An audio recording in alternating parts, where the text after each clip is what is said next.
I am the Tofu Golem. Please enjoy the video. You start by preparing the essentials so the process doesn't stall. Check the app version and your device OS. Outdated software often blocks backups. Make sure you're signed into the correct backup account and that storage and background permissions are granted. Once done, connect to a stable Wi-Fi and ensure your battery is above 50% to avoid interruptions. Then open the World app, go to Settings, and tap Backup to begin the first manual attempt while watching for immediate error messages. If the first attempt fails, you move into practical fixes that address common midstream issues. Clear the app cache and force stop the app, because corrupted temporary data can block uploads. Reauthorize your cloud account, remove and re-add it so tokens refresh.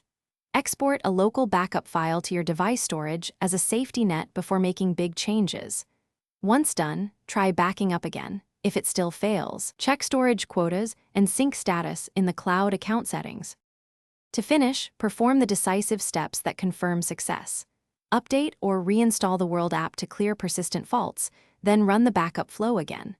After completion, verify the backup appears in your cloud dashboard and confirm the local file size and timestamp to ensure integrity. Make sure automatic backups are re-enabled. If problems persist, try the key troubleshooting tip. Test with a secondary account or another device to isolate whether the issue is account, device, or app-specific. Thanks for watching. Consider subscribing if we helped you today.